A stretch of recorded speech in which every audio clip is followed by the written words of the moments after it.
You know that song, I remember, it's almost a year ago today. I remember hearing that song out here and seeing a lot of you standing here because you didn't know what was going to happen. You were kind of feeling like maybe your business wasn't going to make it. We heard, 15 days to slow the spread, and then it went on and on and on. And in March, before it started, I remember being on my knees in the morning and praying to Jesus and asking God to give me a legacy. Because like many of you, I didn't really feel complete. I didn't feel like, I have a great life, got a smoking hot wife, right? 2 awesome kids, a lot to be grateful for. But I was praying for a legacy. I was praying some way to leave a mark that my kids could remember. And if you guys remember that day on May 1st, out here on these steps, the night before the protest, the petitions were pulled, and I saw men and women thrown to the ground. I saw them accosted. I saw them handcuffed. I remember sitting there, almost in tears, because all I could remember is thinking about that 4-year-old little boy at home and that 2-year-old. And what's their life going to be like in 25 years? What's this country going to be like in 25 years? And I got so angry, I got so frustrated that I stood right here facing that way, and on these bushes behind me, I turned my hat backwards and I just shared my heart. I talked to him about honor, courage, and commitment. Amen. I talked to him about what it was to be a real hero. Because heroes stand up when it's not popular. Heroes stand up when it's not comfortable.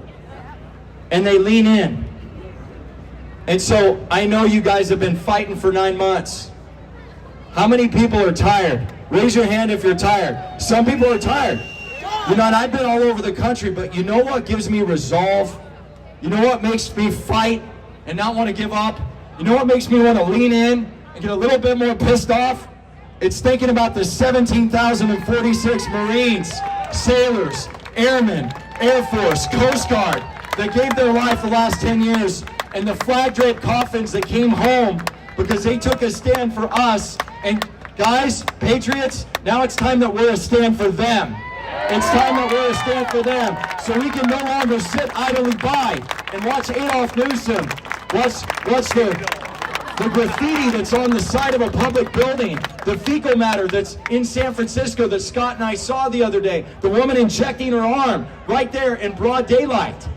This is the leadership of tyranny. It's not the leadership of freedom. And I would rather die in freedom than live in tyranny. I would rather die in freedom than live in tyranny. So patriots, not Republicans, not Democrats, but patriots. Everybody on this stage and everybody here, we need you right now.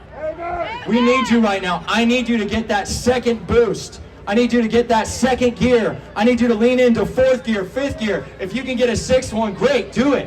Because now is the time. There is no tomorrow to get your freedom back once it's taken away. There is no tomorrow. And that's what I want you to remember.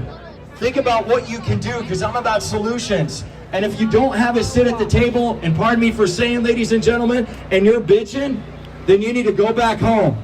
Because the people that matter are the ones that are sitting at the table. So as my friend Uncle Tony, who owns the best Italian restaurant in Vista, California that there is, you got to get some cannolis. And not the type that you eat. Can I get an amen?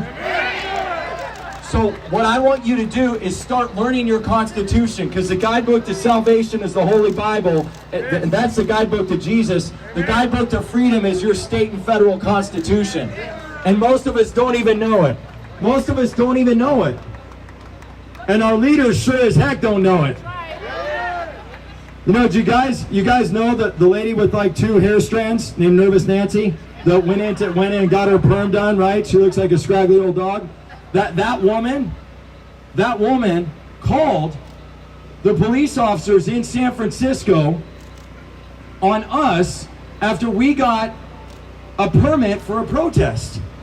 That's how scared they are of us, guys. They're scared of us. Right now, some of you had your cars towed. You parked your cars over here and ate off grease hair, raspy haired Newsom. He changed the times on the parking, and he's towing some of your cars. That's not leadership. That's tyranny. Make no mistake about it. So thank God for people like Randy Economy, Mike Netter, Orrin Heatley, Brittany Daniels, Joe Collins, everybody here, Buzz Patterson, people that are stepping up and leaning in and saying, enough is enough. But what I want you to get, Patriots, enough is not enough for us to continue to fight for our freedom. So what I'm going to ask you to do, get that sixth gear, lean in. Come to the Constitution classes that we do on Thursday nights, 6 to 7 p.m. Okay? You can log into a Zoom, you can be sitting anywhere. Learn your Second Amendment.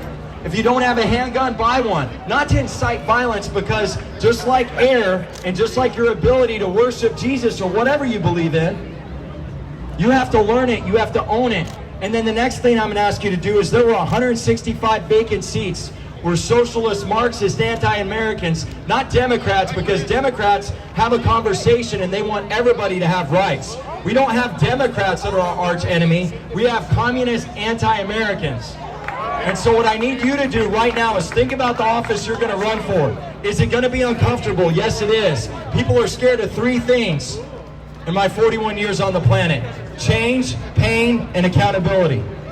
Change, pain, and accountability. So what I want you to do is lean into that uncomfortable feeling. Forget the false evidence appearing real, because on the other side of that, God has a transformation beyond anything you could possibly imagine in store for you. And I want you to think about that office, because in 5 years, my plan is I'm going to be standing in the U.S. Senate floor, and I'm going to be the first congressional guy that I know of, the first senator to have a concealed carry on the floor. That's my goal.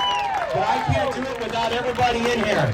And we can't take back California or take back America if you don't step in. This is a microcosm of tyranny right now going on in your state.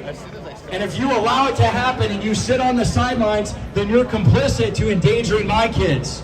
So I want you to level up like the Marine Corps. Because in the Marine Corps, we say semper fidelis. It means always faithful. It doesn't mean sometimes, it means all the time. So let's lean in right now. We owe it to our kids, guys. God bless you. Let's save America and California together. Semper Fi.